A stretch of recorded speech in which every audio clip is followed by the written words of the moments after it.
on a fini ce qu'on a vu le dimanche passé, la prédication d'aujourd'hui.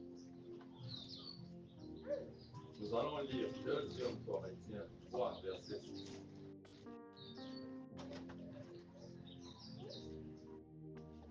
Deuxième Corinthiens, chapitre 3, verset 6.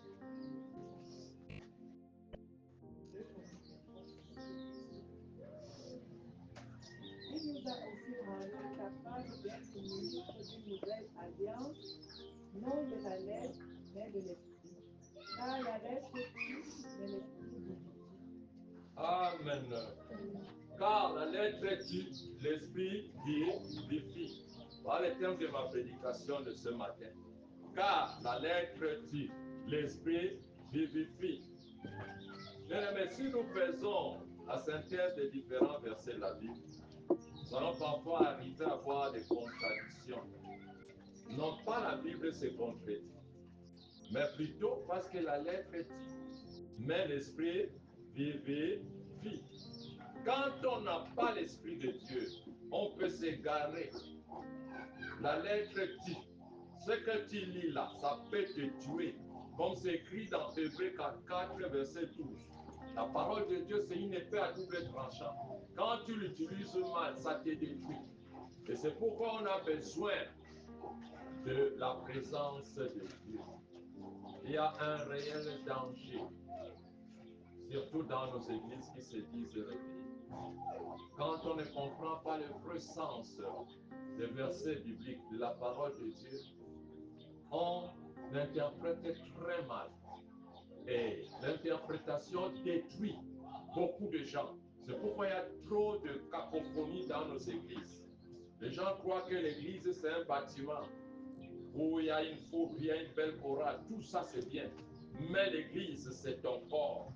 Tu dois être une église. Là où l'Esprit de Dieu doit habiter. Là où tu auras le discernement et la révélation de la parole de Dieu. Les interprétations de la parole de Dieu a détruit beaucoup de gens. La lettre dit, tu lis quelque chose, tu interprètes très mal. Dans beaucoup des églises, quand on trouve des interprétations, on appelle ça la révélation. Parfois, ça ne vient pas de Dieu. Dans une église, quelque part, le pasteur recommandait aux sœurs d'apporter le balai.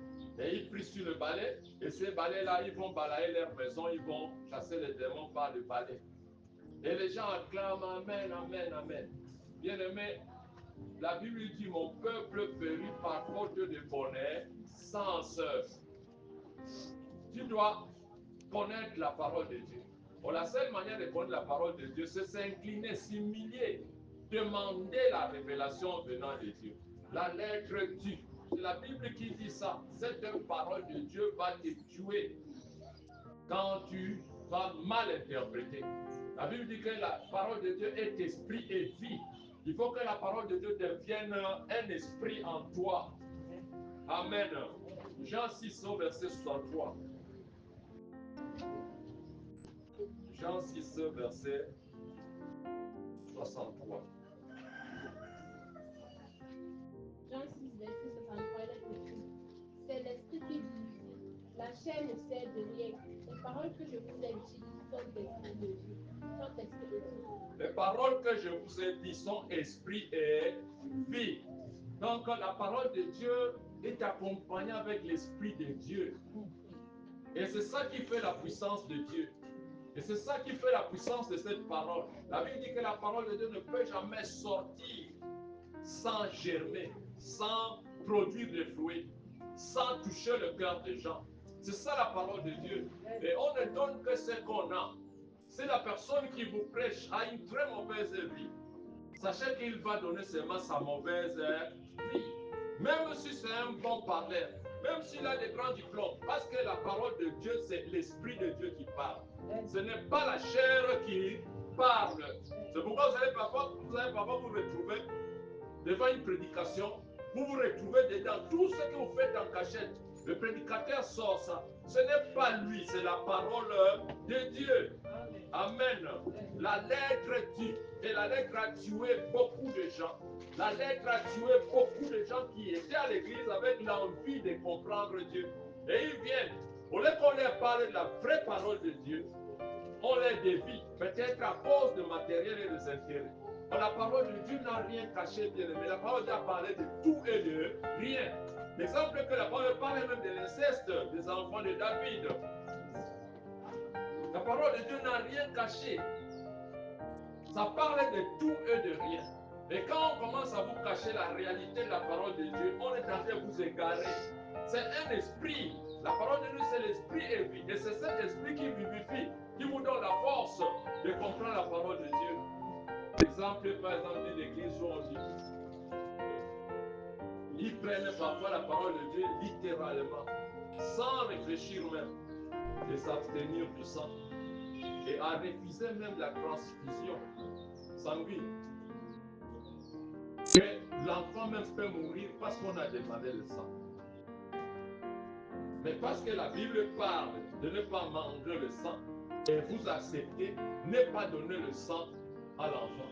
Les gens sont encore, parce que la Bible, avant de comprendre la Bible, il faut lire l'Ancien Testament, qui est l'image du Nouveau Testament. Et c'est là que vous allez comprendre. Dans l'Ancien Testament, on parle du sang. Et une église quelque part, quand quelqu'un meurt, quelqu'un peut être très malade. Même son père peut ne pas donner le sang. Pourquoi? Disant que la Bible a dit cela. Oh bien-aimé, la mauvaise compréhension. Parfois l'enfant va mourir parce qu'il n'y a personne à donner le sang. Et on accuse que la Bible a dit de ne pas donner le sang. Lisons un peu Lévitique 19, verset 26. Lévitique.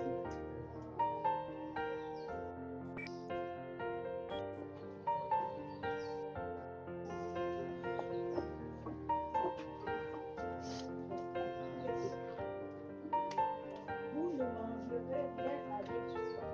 Vous n'observerez ni les serpents, ni les nuages pour en trouver des comestibles. Amen. Lévitique 17, 11 à 12.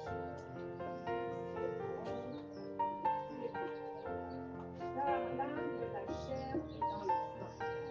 On vous les donnez sur l'autel, afin qu'il serve d'expiation pour vos âmes, car c'est par l'âme que le sang fait expiation.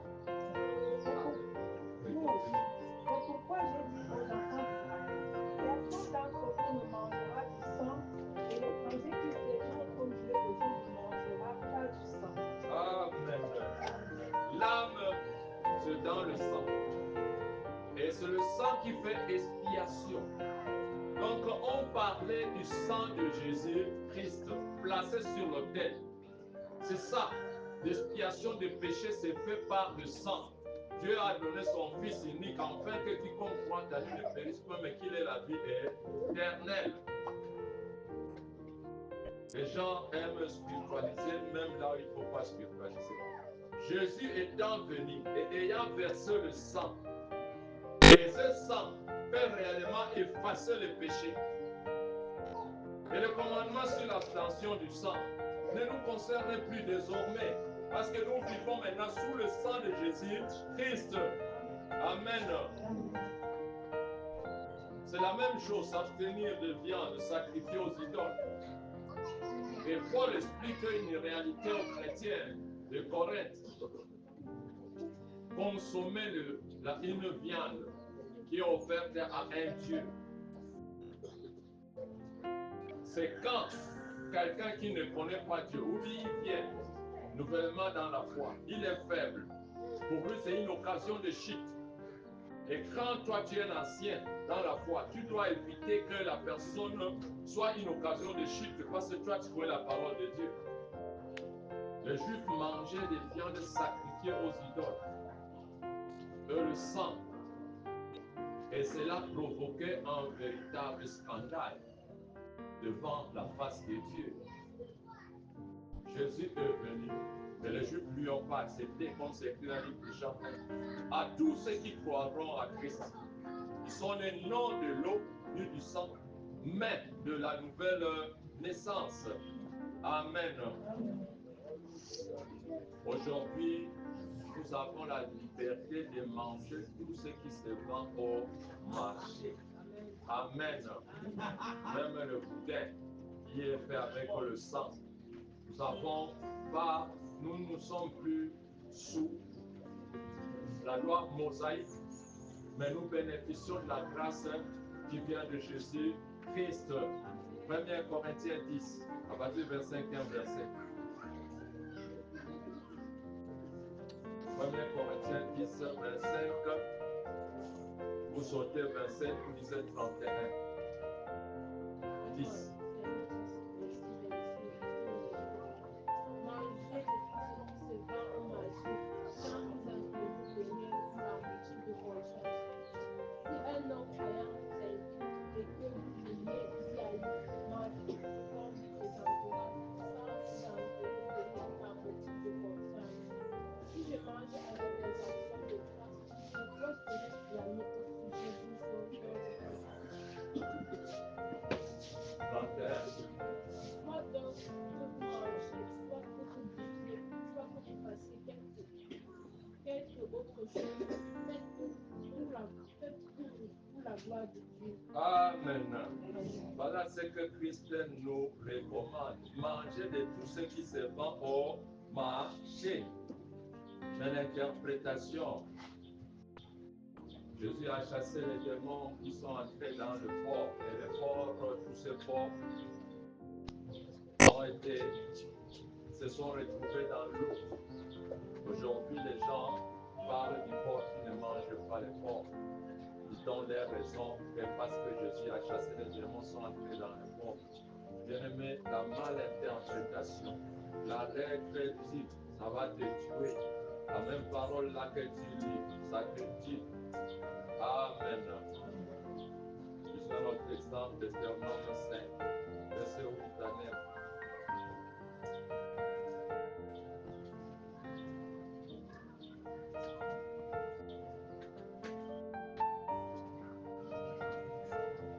Deutéronome 5, verset 8 à 9 est écrit: Tu ne te feras point d'image taillée, de représentation quelconque des qui sont en haut dans les cieux, qui sont en bas sur la terre et qui sont dans les eaux plus bas que la terre. Tu ne te prosterneras point devant elles et tu ne les serviras point. Car moi, l'Éternel ton Dieu, je suis un Dieu jaloux qui punit les pères sur les enfants jusqu'à la troisième et à la quatrième génération de ceux qui me haïssent. Amen. Toute sculpture, toute peinture, tout dessin, photo. La Bible, quand vous lisez ça, vous allez voir que c'est en abomination avec Dieu. Une confusion. Alors, quand on n'a pas la révélation de Dieu, on va mal interpréter ces versets bibliques. Totale confusion.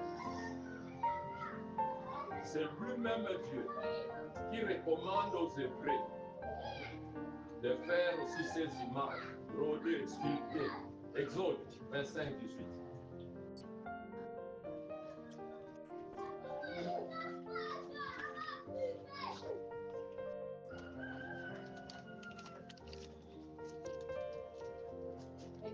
25, verset 18. Tu feras deux chérubins d'or. Tu les feras d'or battu aux deux extrémités du propos. Propitiatoire. Toujours Exode 26, verset 1. C'est écrit. Tu feras le tabernacle de ici tapis de fin lin d'or et d'étoffes peintes en bleu, en pourpre et en morceau. Tu y représenteras des chérubins artistement travaillés. Deuxième chronique, 4, verset 3.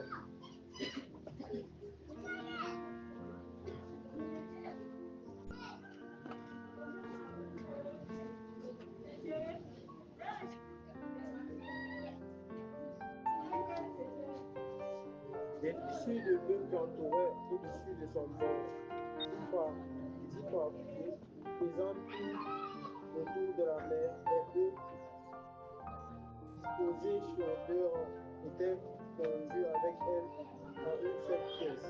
Amen. Les figures de bœufs entourées, tout ça c'est Dieu qui a recommandé. Alors quand on ne comprend pas, même les images sculptées à la maison de peinture, vous allez déconsidérer ça parce que la Bible a dit cela. Bien aimé, nous devons comprendre représentation de ces choses. Ça devient mauvais quand c'est une idolâtrie. Amen. Quand vous idolâtrez les images, c'est là où ça devient mauvais.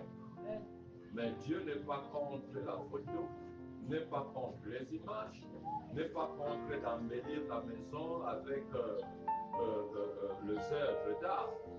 Mais quand ça devient une idolâtrie, c'est là où c'est mauvais. Amen.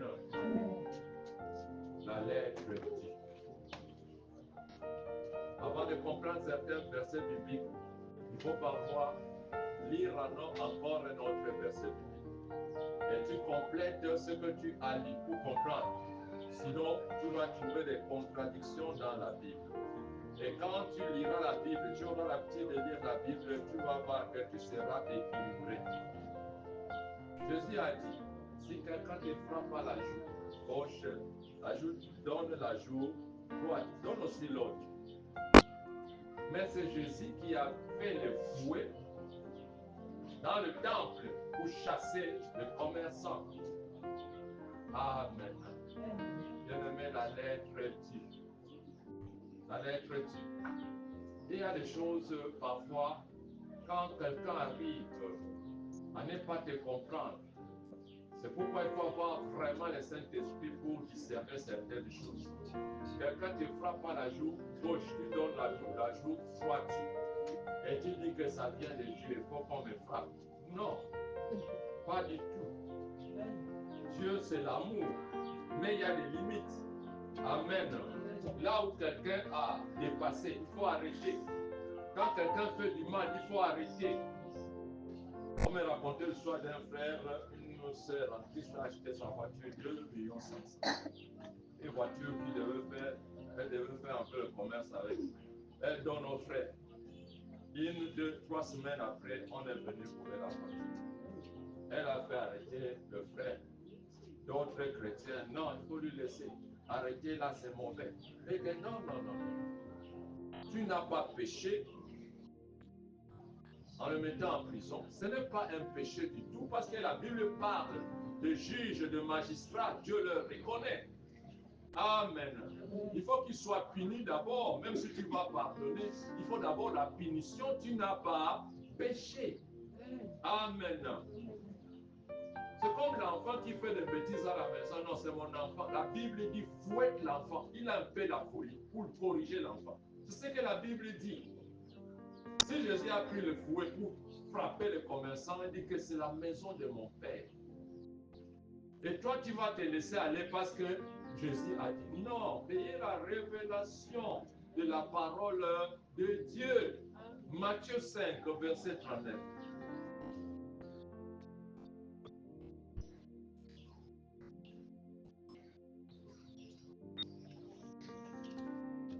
Matthieu 5, verset 39 est écrit. Mais moi, je vous dis de ne pas résister aux méchants. Et si quelqu'un te frappe sur la droite, devant-lui aussi l'autre. Et Jean 2, 15.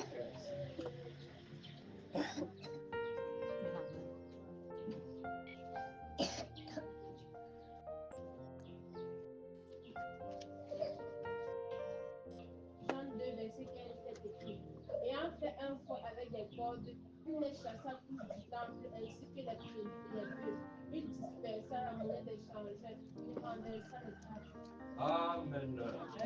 Bien-aimé, quand Jésus dit ça, c'est pour ramener les gens à la miséricorde de Dieu. De ne pas rendre le mal par le mal. Il peut supporter quelqu'un, amener la personne à comprendre le chemin de Dieu. Il faut qu'on comprenne cela. Les chrétiens, parfois, ne comprennent pas. La violence n'est pas une bonne chose. Mais quand il s'agit de corriger, corrige. Amen. Il y a certains chrétiens qui disent qu'un enfant de Dieu ne peut pas être militaire, ni policier, ni juge. On a aboli la peine de mort. Il y a parfois certains qui raisonnent, ils sont sincères, ils raisonnent. Ils approuvent même leurs affirmations sur la parole de Dieu. Mais bien aimé, être militaire, policier ou juge, ce n'est pas mauvais du tout. Dieu n'est pas contre ce service. Dieu n'est pas contre ce travail. C'est la manière dont tu es en train de discerner la parole de Dieu. Il y a des policiers qui sont venus demander à Jean. Jean les a dit de rester seulement honnête. Tu peux occuper le travail des juges, mais quand tu es honnête, Dieu est avec toi. Amen. Dieu est avec toi. Disons un peu Matthieu 7, verset 1. Matthieu 7, verset 1.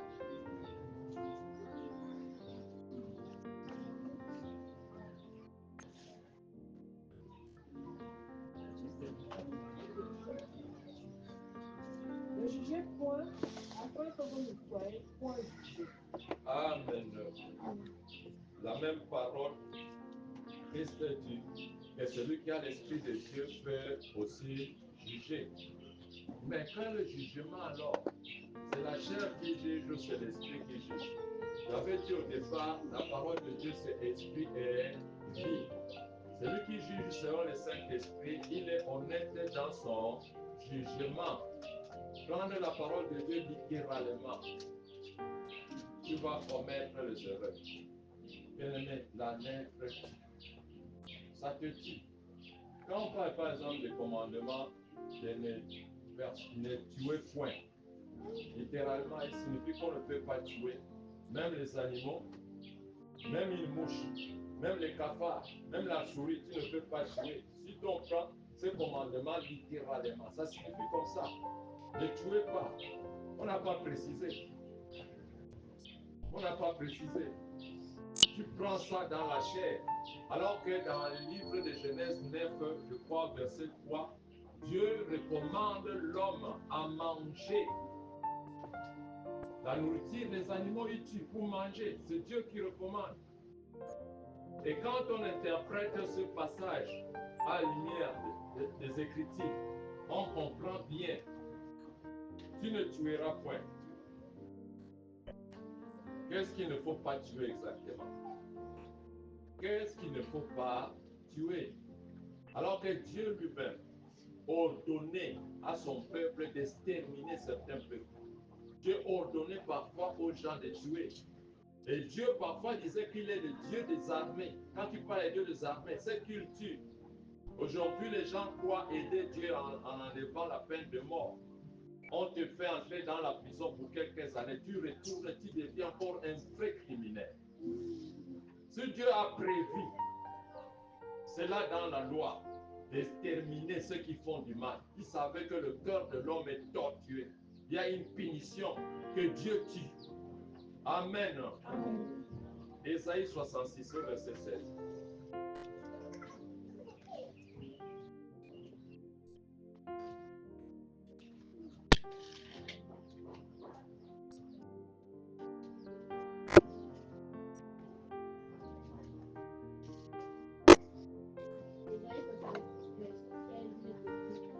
C'est pas le feu que l'Éternel exerce infiniment.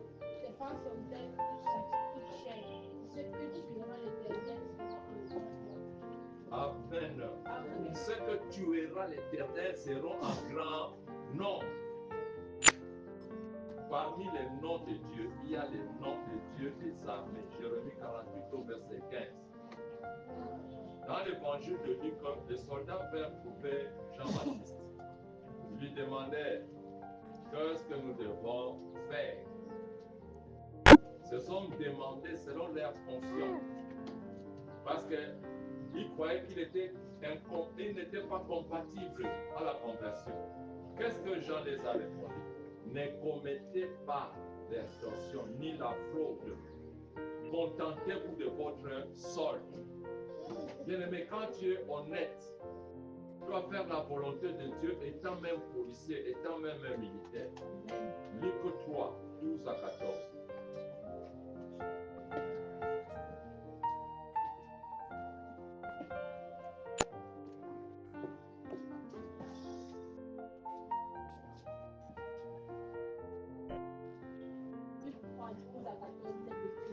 Il vint baptisés. Et il lui dit, Maître, que devons-nous faire?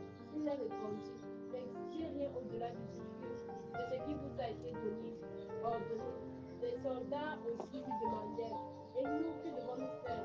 Il leur répondit, ne commettez ni extorsion, ni fraude envers personne, et contentez-vous de votre vie. Amen. Dans le comportement des policiers, des soldats, ça n'a pas commencé de nos jours. Voilà ce que Jean a répondu aux soldats. Ne commettez pas d'extorsion, la fraude. Contentez-vous de votre solde. Parce que les soldats avaient cette habitude-là de piller, de commettre toutes sortes de mauvaises actions. Mais tu peux être chrétien étant soldat. Amen. La lettre dit, l'interprétation de la parole de Dieu a détruit beaucoup de gens. Beaucoup de gens même n'aiment plus l'histoire des églises pentecôtistes parce qu'ils ont été déçus par le comportement parfois d'un pasteur. Il y a des églises où le pasteur a endossé 3 sœurs et ils se réunissent, ils dansent, ils chantent. Quel est ce Dieu-là? Et les gens se réunissent malgré le péché de ce pasteur. Bien-aimé, la lettre dit, si vous interprétez mal la parole de Dieu, vous allez vous égarer. Lisez la Bible.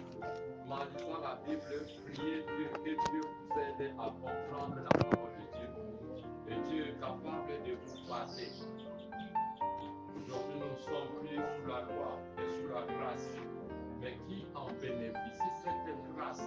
Ce sont les chrétiens qui se répandent sincèrement, qui bénéficient de cette grâce. Amen. C'est ça, les vrais chrétiens qui acceptent que Christ est Sauveur et Seigneur dans leur vie. Bien-aimé, la lettre dit, il faut vraiment lire la Bible, avoir le Saint-Esprit. Quand tu as le Saint-Esprit, tu vas discerner ce monde dans lequel nous vivons est composé. Et la majorité des personnes ne vivent pas sous la grâce. Ils ont besoin de la loi.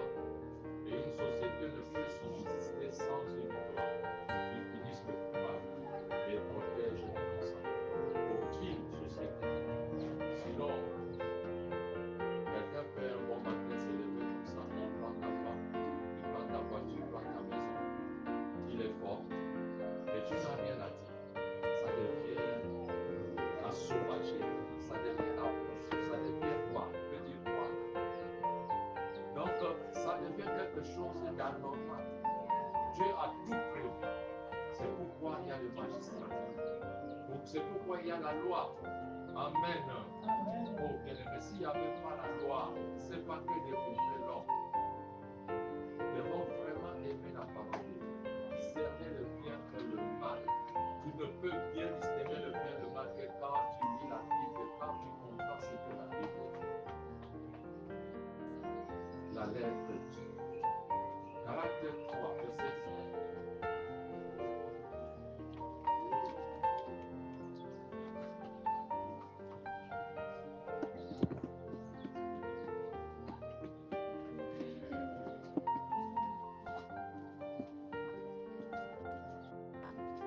Galates 3, verset 19 est écrit. Quoi donc la loi? Elle a été donnée ensuite à cause des transgressions, jusqu'à ce que vienne la postérité et à qui la promesse avait été faite. Elle a été promulguée par des anges au moyen d'un médiateur. Amen. Ben, verset 20. Verset 20 il est écrit. Or, le médiateur n'est pas médiateur d'un seul, tandis que Dieu est un seul. 21. La loi était donc contre la promesse de Dieu. Loin de là, s'il lui était donné une loi pour prouver la justice viendrait réellement de la loi. Amen. On a besoin de la loi. S'il n'y avait pas la loi, bien-aimé, je ne sais pas ce que deviendrait ce monde. On a besoin de juges, on a besoin de policiers, on a besoin d'une armée pour protéger la nation et la vie des gens, leur bien, leur droit.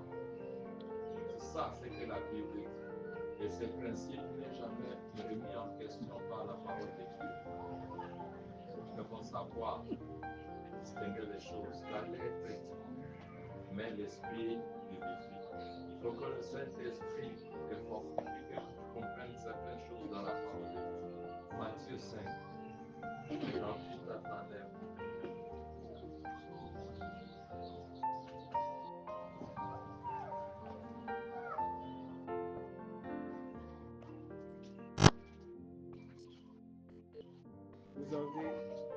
Vous avez appris qu'il a été dit, œil pour œil et dent pour dent. Mais moi, je vous dis de ne pas résister aux méchants. Si quelqu'un te frappe sur la joue droite, présente-lui aussi l'autre. Matthieu 6, 21, 27. Matthieu 6, verset 21. Car là où est ton trésor, là aussi sera ton cœur. L'œil est la lampe du corps. Si ton œil est en bon état, qui de vous, par ses inquiétudes, peut ajouter une coudée à la durée de sa vie? Parfois, Cherchez premièrement le royaume et la justice de Dieu, et toutes ces choses vous seront données par-dessus. Amen. Bien-aimé, quand on parle de œil pour œil, dent pour dent, Christ est venu non pas pour abolir, mais à accomplir la parole de Dieu. Et Christ, en accomplissant la parole de Dieu, a complété ce qui était dans la loi, œil pour œil, dent pour dent. Christ a prôné l'amour. Amen. Les pharisiens utilisaient cela pour une vengeance directe. C'est pour se venger. Mais Christ a parlé d'amour. Dans le Nouveau Testament, c'est l'amour. Et le même Dieu de l'Ancien Testament, il est le même Dieu du Nouveau Testament. Il est miséricordieux, lent à la colère et riche en bonté. Et Dieu a donné le sang de son Fils Jésus-Christ sur l'autel pour la purification de nos péchés. C'est ce que la Bible dit. Toujours dans Matthieu 5, verset 17. Matthieu 5, verset 17. Ne croyez pas que je sois venu pour abolir la loi ou les prophètes. Je suis venu non pour abolir, mais pour accomplir. Verset 19. Celui donc qui supprimera l'un de ces petits commandements et qui enseignera aux hommes à faire de même sera appelé le plus petit dans le royaume des cieux. Mais celui qui les observera et qui enseignera à les observer, celui-là sera appelé grand dans le royaume des cieux. Car je vous le dis, si votre justice ne suit pas celle des scribes et des pharisiens, vous n'entrerez point dans le royaume des cieux. Amen. Vous n'entrerez point dans le royaume des cieux quand votre justice ne surpasse pas les gens d'antan. Parce que eux, ils avaient une manière d'interpréter la parole de Dieu. Ils croyaient qu'ils sont quoi. Mais Christ a amené à apporter la miséricorde. Et quand Christ disait cela, pour dire aux gens que si vous allez au tribunal, sachez que là c'est œil pour œil, dent pour dent. Il faut d'abord finir. C'est pourquoi la Bible dit quelquefois, avant de prier, quand vous reconnaissez que vous avez des problèmes avec quelqu'un, faites d'abord la paix avec la personne. Amen. Bien-aimé, il y a des choses, il y a des limites. Votre attitude première, quand vous avez des problèmes, ne faites pas pour par-dessus tout. Manifestez d'abord l'amour que la Bible nous parle. Et cela peut changer l'attitude de ton ennemi. Et quand l'ennemi a dépassé les limites, vous ne pouvez pas concevoir qu'une personne dépasse les limites et toi tu restes là parce que la parole de Dieu a dit je donne la joue droite, je donne la joue gauche. Non, il a dépassé les limites, il faut corriger la personne. Amen. Corriger les méchants. Sinon quelqu'un peut venir à ta maison, il prend tout. Tu es un enfant de Dieu, il prend. C'est bon, c'est Dieu qui a dit. Non, vous mentez. Ce n'est pas Dieu qui t'a dit. Il y a des limites. Même Christ a limité les commerçants dans la maison de Dieu. Amen. Tu n'as pas mal agi quand tu reprends quelqu'un qui fait du mal. Tu n'as pas mal agi. C'est pourquoi Dieu reconnaît le magistrat. La Bible parle que ce sont aussi des serviteurs de Dieu. Amen. Quand vous prenez la parole de Dieu littéralement, juste quelque part d'ici, ton œil va t'empêcher d'entrer au ciel. Perce l'œil là. Si c'est ton bras, coupe le bras, mais tu vas devenir infirme. La lettre dit. Amen. Si vous ne comprenez pas la parole de Dieu, mets-toi à genoux, prie Dieu, Dieu va te révéler. Vous avez dit une fois qu'un prophète quelque part a accouché toute la famille, maman, les enfants, toujours à cause de la parole de Dieu. C'est une abomination. Une église quelque part avant d'entrer, vous enlevez vous tous les habits, vous restez nus. Et on dit qu'au départ, Adam et Ève étaient nus. Ils utilisent toujours la parole de Dieu. Mais ils prennent ça mal. Amen. Oh bien-aimé. La lettre dit, mais l'Esprit de Dieu vivifie. L'Esprit de Dieu vivifie. C'est ce que disait la fois passée, devenez le verset biblique. On remarque que tu ne plus la même personne. Plusieurs passages de l'Écriture défaussés, au point parfois de dire ce que la Bible n'a pas dit. On dit le contraire, croyant-il la vérité. Si tu n'as pas le Saint-Esprit, c'est le Saint-Esprit qui nous aide, bien-aimés. Et c'est pourquoi j'ai toujours exhorté les gens en priant, demander la présence du Saint-Esprit. Dieu donne ça gratuitement. Selon ton désir, Dieu va te donner. Amen. Et le Saint-Esprit, ce n'est pas seulement le parler en langue. Parler en langue, c'est aussi un don. Souvent, les gens croient que le Saint-Esprit parle en langue. Le Saint-Esprit, c'est la manifestation des fruits du Saint-Esprit. Ce qui est écrit dans Galates 5, verset 22. C'est ça, la manifestation de ces fruits-là. Parce que quand vous suivez seulement les paroles en langue, il y a trop de menteurs ici dehors. Même le diable parle en langue. Parle en langue.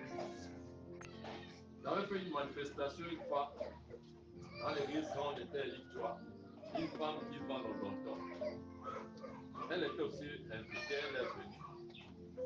En plein culte, elle a commencé à parler en langue. Elle a tellement parlé en langue. On l'arrête. Elle parle, elle pleure, elle parle.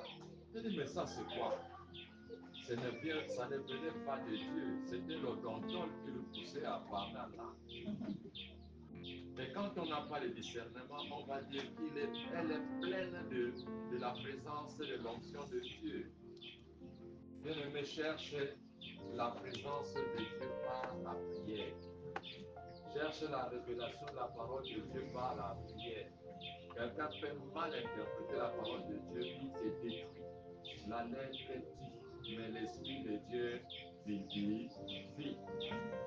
Dans une église quelque part, pendant la veillée de fin de l'année, les gens se réunissaient, des milliers de personnes. À un certain moment, le pasteur faisait la prière et dit, maintenant on va recevoir le Saint-Esprit. Et une grande lumière sortait du ciel, en haut, en l'air. Quand la lumière venait, les gens acclamaient. Et dans la lumière, quelqu'un commençait à demander de l'argent. Et le pasteur prophétisait. Alors, comme c'était une église dans une province, ça a rappelé les gens presque dans toutes les églises venaient déjà chez le fameux prophète là. Avec des milliers de gens, d'autres ont fui les églises. Là, c'est vraiment Dieu. Là, il y a une lumière qui vient de Dieu. Alors, parmi ces églises, il y avait aussi les gens qui pratiquaient. Ils ont dit que non, le Saint-Esprit n'agit pas comme ça. Aujourd'hui, nous allons aussi assister à cette lumière. N'est-ce pas? Ils sont venus assister. Et comme aussi c'était des pratiquants, quand le pasteur a appelé cette lumière étant le Saint-Esprit, et aussi ils ont fait les incantations, la lumière a disparu. La personne qui est tombée, c'était sa femme, nue, sorcière. Bien-aimé, ce n'était pas le Saint-Esprit. Amen. On ne transmet pas le Saint-Esprit. Quelqu'un va te dire, commencez à parler là, on n'apprend pas la langue de Dieu. Les gens sont dans la confusion. Il y a une sœur, une fois, elle venait à la maison, pasteur, j'ai reçu le Saint-Esprit, on m'a donné même un papier, une attestation que j'ai reçu le Saint-Esprit. alors qu'elle a pris le 20 ans dans la foi. L'ignorance. Quelqu'un peut venir aujourd'hui dans la foi, une semaine après, la personne comprend même la parole de Dieu plus qu'une personne qui a fait 20 ans dans la foi. Pourquoi la personne a désiré et a aimé, et Dieu a commencé à travailler dans la personne. Ce n'est pas l'ancienneté qui fait comprendre les choses de Dieu, c'est la manière dont tu désires Dieu dans ton cœur. La lettre dit. Ils ont un dernier verset. 1 Corinthiens 6, 2 à 3.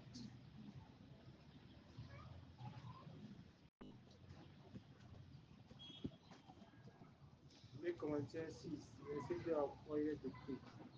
Ne savez-vous pas que les saints jugeront le monde? Et si c'est par vous que le monde est jugé, êtes-vous indigne de rendre les moindres jugements? Ne savez-vous pas que nous jugerons les âges et nous ne jugerions pas à plus forte raison les choses de cette vie? Amen. Nous avons lu ne jugez point. La même parole dit jugez. Bien aimé, quand on n'a pas le discernement, on va commettre des erreurs et ça va nous égarer. Si Dieu ne t'a pas révélé, ne t'engage pas. On aime trop se juger. Mais quand on a l'Esprit de Dieu, on juge selon Dieu. La parole de Dieu dit, vous imposerez les mains aux malades, ils seront guéris. La même parole de Dieu dit, ne vous précipitez pas d'imposer les mains. Parce que quand vous imposez les mains sur une personne, vous prenez la charge de la personne. Dans une église quelque part, deux enfants de Dieu qui venaient de croire et sont rentrés dans leur maison. Leur voisin avait un enfant malade. C'était même un bébé, enfin tombé malade. Ces deux jeunes gens sont passés à poser les mains au bébé. Ils sont devenus fous. Les esprits qui étaient dans le bébé ont frappé. Il fallait maintenant faire la délivrance. Bien-aimé, c'est des réalités spirituelles. Si Dieu ne t'a pas révélé, Dieu ne t'a pas donné cela, ne te précipite pas. Une fois on faisait la délivrance dans une église, tous on imposait les mains. Et un pasteur à côté de lui a commencé à pleurer. Quelque chose est entré et ça bougeait comme le crapaud dans son corps. Il a arrêté. On a arrêté, prié sur la personne, on a commencé à prier sur le pasteur. Bien-aimé, il y a certaines réalités. Quand tu ne comprends pas, reste, demande à Dieu la révélation. La lettre dit. Un enfant de Dieu, il est aujourd'hui pasteur. L'enfant de son grand frère est mort. Il a lu la Bible. Que Dieu, Jésus ressuscitait les morts. Il a fait sortir tous les gens, comme l'exemple du prophète Élie. Sortez. Je peux me coucher sur l'enfant, la chaleur, l'enfant sera ressuscité. On lui a laissé seul avec l'enfant. Il a beau prier, presque la journée finissait. Il est sorti, l'enfant n'était pas ressuscité. C'est la parole de Dieu qui dit, vous ressusciterez les morts. Quand tu n'as pas atteint un niveau avec Dieu, ne t'hasarde pas. Il avait honte, il est sorti honteux. Et là, le nom de Dieu est souillé. Amen. La lettre dit.